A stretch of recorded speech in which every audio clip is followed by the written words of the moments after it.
Hi guys, yes, this is the jet ski edition. I have not done a jet ski edition until now. I have taken the jet ski to places and done weekly updates, but this is the first time I've done it on the jet ski.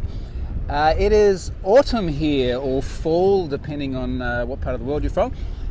As you can see, it's terrible. It's pretty bad. It's not too bad at all. So it's pretty nice here all year round. So I'm on the Gold Coast, and this is sort of Australia's holiday destination. It's in Queensland, one of our northern states. Has all the good weather, all the good sunshine. It's still the sixth largest city in the country, actually, and as the jet ski kind of rotates around a little bit, I'm just anchored here, you'll see the city over there and a bunch of high rises.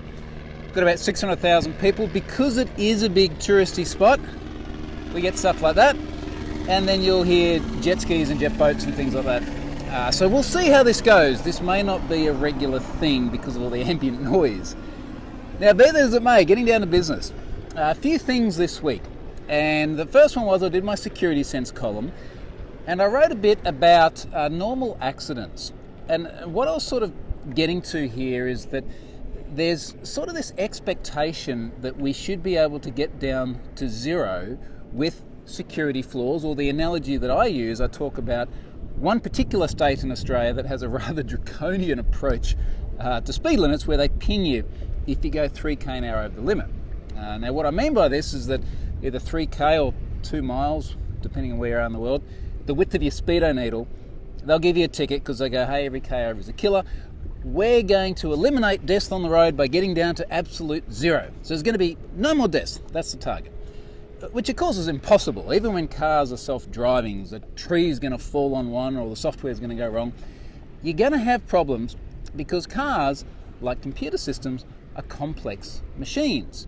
And this premise of normal accidents is that in complex systems, like vehicles and software, there's always going to be some degree of stuff that goes wrong just by the nature of how complex it is. Now, none of this is to say you throw your hands up and give up. And obviously that is the last thing that I do. I spend a lot of time talking about how to make stuff better. But we've also got to be conscious that this is never like an absolute position. And every time you see these absolute positions represented, things like bulletproof security, which, by the way, what was it, Regpack, who got breached last year, they didn't get breached, they kind of actually published a few 100,000 credit card transactions to the web. Lost data last year. Still saying bulletproof. Now, no one should be saying bulletproof because it implies that a bullet can't go through. And look, I get the fact that even a bulletproof vest, you could have a bullet go through, etc., etc. The point is that this objective of getting to zero is not the right thing to be focusing on, because you're going to set yourself goals that are unachievable. We've got to focus on what's actually practical. So what can we influence? What can we get down as low as possible, as close to zero as possible, whilst also recognizing that stuff is going to go wrong and we must have plans for that. This is why we do things like password hashing, because we know that sooner or later someone may well get our passwords, and we put in mitigating factors. So accidents are always going to be normal. Data breaches are always going to be normal. Stuff going wrong with your software is going to be normal. Get ready to deal with it if it happens. Okay, so that was that bit. Now, the next one, Net Prospects. A few days ago, I didn't know what Net Prospects was. Certainly a week ago, I didn't know what Net Prospects was. And unless you've read my blog post on it, you probably didn't know what Net Prospects was either. Net Prospects is a service run by Dun & Bradstreet.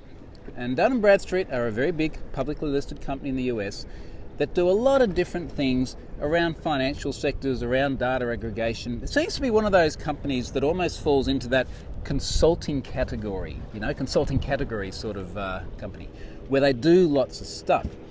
And, I get that. That's fine. But one of the things they did is sold lists of data. Now, were it not for the fact that it was a large publicly listed company, you may look at this list and say, well, this is a spam list. And, it kind of is a spam list, but they don't position it as a spam list, of course, because they want to sell it as a legitimate service. And they go, look, it's marketing, it's optimizing scales of economies of Web 2.0, I don't know, like the usual sort of marketing speak. Anyway, they build this big list up and they sell it to companies. And by all accounts, they sell it for quite a lot of money as well. I have heard figures from people that range up into six-figure money. I have heard a number larger than that as well. And it seems to all depend on how much data of what type you want. Anyway, one of the people they've sold this data to has lost it. And they lost about 33 million records. Now, they say it was one of the people they've sold it to because they said they haven't identified any intrusions in their system. I have no reason not to believe them. That's probably what they have discovered. And it is quite possible that someone that they sold the data to then lost it. In a way, though, the mechanics of how it happened don't really matter that much, because the bigger debate that this has brought about is the fact that they have that data and they're monetizing it. Now, let's just be clear about what is in the data. So we have got first names, last names, email addresses. Now, there's that, or one more thing as well, of a personal nature, job titles. So all of these things are about the individual. And then what they do is they go, okay, now there's going to be a bunch of information about the company that they work for. What's the name of the company? Where are they based? What's their revenue? How many employees do they have? All sorts of stuff, which is basically public information. Now, you can imagine how all of this would be rather useful, because what it means is that you can take this data and very specifically target individuals in certain capacities in certain companies. So if you were selling a particular product where you really wanted to get in touch with, say, the sysadmins of Fortune 500 companies, there's their data. So you can imagine how that would be valuable for targeting purposes. I guess the uncomfortable bit comes when people start to say, I might not want my data used this way. Or companies might start to say, I don't want our people being exposed in this way. And the curious thing here is Dun & Bradstreet have sort of said, well, this is not personally identifiable information. And I'm going, hang on a second. You got someone's name, first name, last name, their email address, their job title, and the company they work for. You can personally identify people very, very accurately with this information.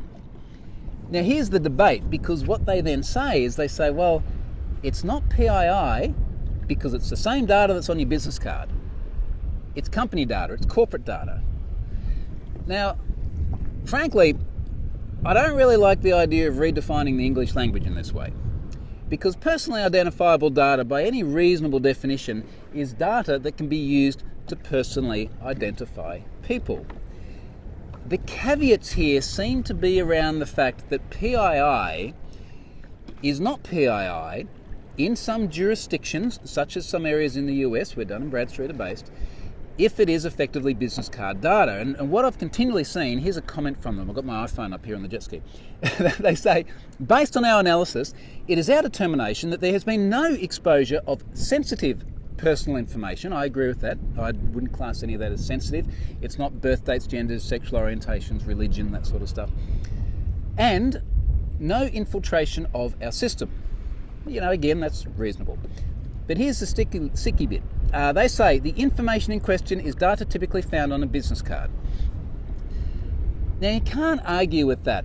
I guess that the bit that's sort of different here is that you normally don't grab 33 million business cards in one go and query them in a database. But that's what we have here. We have all of these business cards. The other sticky bit is most people choose who they give their business card to. Jet skis. They don't give it to jet skis. There are jet skis.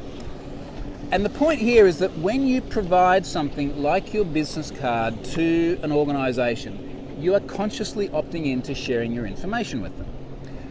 When an organisation like Dun & Bradstreet aggregate all of this data absolutely en masse, this is without the opt-in of the individuals who own the data. And that's very important. The trick here, though, is that it is more important in some places than others. So it is more important in, say, Europe than it is in the US, because Europe is very sensitive about personal information. Even within Europe, it's more important in a country like Germany than many other places, because Germany in particular has a lot of privacy rules for data. So inevitably, a lot of people got upset about this. I've had lots of individuals, lots of companies, lots of very, very, very big companies in touch with me the last few days wanting more information about this and doing things like domain searches on Have I Been Pwned, all the data's in Have I Been Pwned, because they want to try and figure out what their exposure is. They are worried about risk. So have a think about it. When you have all of this information about an organisation, so you know the names, the email addresses and the job titles of people, it starts to allow you to target attacks against them in a very, very comprehensive, well-rounded sort of way. So for example, you know who the VPs of a company are. Now some of this information is available publicly. Certainly C-suite executives, easily available publicly. Once you start going down the rungs, a lot harder to get that data. You know the positions they're in, you know the people that work in accounting. You know the names of people, so you can start to target things like spear phishing emails very, very effectively. I made a point in the blog post about the military. There is a lot of Department of Defense personnel in the database, over 100,000. They were the biggest organisation represented. When you start to know DoD people, and you know which of them are ammunition specialists and which one of them are intelligence analysts, that's kind of valuable data, and I'm sure you can think of the sort of individuals and let's say nation states that would be very interested in that sort of data. So that's where a lot of the worry is. It's this massive collection of information. And even though they sell this through the mainstream, and it's obviously something they believe is legal, probably is legal, it's been all over the press the last few days. I've had dozens and dozens, if not hundreds, of Google alerts about this story appearing because it is such a big thing when you lose that much data. So I think something like that is not particularly healthy, and in fact the blog title of the post where I wrote about this was titled, "We've Lost Control of Our Personal Data." And the reason I use that title is that's exactly what Tim Berners-Lee said only a few days ago. So for those of you who don't know who Tim Berners-Lee is, he's credited with inventing the World Wide Web as it stands about 28 years ago. He came up with the first spec on that. He was in the news on the weekend because it is the birthday. And he had 3 different things that he felt needed to be fixed on the web, and that was one of them. And it's a very important point because he's very right, where we no longer have control over this data. And this is why in a case like NetProspex, people are so surprised that the data was out there. They're going, well, where did these guys get it from? So that's a big problem, and I think this is the sort of thing that really needs some better legislation around it. The idea of companies aggregating and selling your data without your permission in this way, and by your, I mean both individuals and companies, and no, it doesn't count that you agreed to the terms and conditions because no one bloody reads them anyway. So that was a big problem. And I'm just sort of scrolling through my iPhone to see what else on my list here. Other data breaches. I loaded in the BTCE, Bitcoin Exchange data breach. I think that was on the weekend. Nothing overly noteworthy about that. I also loaded in the Wishbone data breach. Now, you're probably like me in that you are not a teenage girl and you may not know what Wishbone is. Wishbone is a little app where you can compare things. There's sort of this interface where you have 2 different things and you somehow compare them together and do something with that in the app. I don't even know exactly what the app's meant to do, to be honest, other than this comparison thing. And they had a large number of millions of records in there. So the data that I got had about 9 million plus records in it, 2.2, 2.3 million unique email addresses. And on each one of those accounts, we had things like ages and gender, which is why I know that it's mostly teenage girls. It was about a ratio of more than 5 to 1 females to males. Average age was around about the 18 sort of era. So obviously a spread of both children and adults, but generally very young. So they had all this data floating around. The Motherboard did a piece on this. I worked with Lorenzo again. They seemed to have a little bit of trouble initially getting in touch with Wishbone, who then picked it up and done their analysis and said, yes, it's legit. I knew it was legit because they've got an API endpoint that makes enumeration dead easy. Plug in an email address, here's a bunch of data about the account. So bad news there to be able to enumerate that way. After the story went out, someone also contacted me and said, here is something that I reported to them some time ago, which was they showed a fiddler trace where there's an ID in a GET request, and of course the ID is a number, and then beneath that is a whole bunch of data, including the email address of the person. And guess what happens if you add 1 to the number? So this is sort of another one of these cases of, do you know how to count? Yeah, you're a hacker. Good job. So not so great for them. That was a bit of a problem. But otherwise it's a business as usual data breach. They've notified people. They've basically just done the usual. We take security seriously, fix your things, yada, yada, yada, moved on. So that was that for data breaches. One thing actually I just listened to this morning, I did a podcast for the Reply All podcast just recently. I think I only did it about last week. And look, I do a lot of podcasts and interviews and things, and generally I don't think too much about them. I just go, all right, when are we going to turn up and do this? And we do it, and that's it. Now these guys actually seem to be very, very well known, and I listened to the podcast this morning. It was really great, really, really nicely produced podcast. Reminds me a little bit of, forget the one now, some of the really nicely produced US-based podcasts, Radiolabs, that's the one. Reminds me a little bit of Radiolabs. Nicely produced, very, very well put together. It was a story, and it was an interesting story because it was basically about, geez, this guy's a bit close.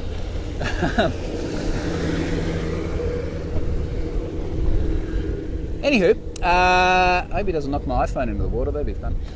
It's an iPhone 7. It'll float. It'll be waterproof. So the story, getting back to Reply All. So what Reply All was doing a story on is one of their guys had his Uber account compromised. And it was kind of interesting because they were going through trying to investigate how did the Uber account get compromised. We obviously talk about have I been pwned, and they look for the guy on there and we talk about that. Just a really nicely produced podcast. I'm going to listen to a bunch more of them because I thought they did a good job. So I'll link to that in the notes on the blog post I put out with this.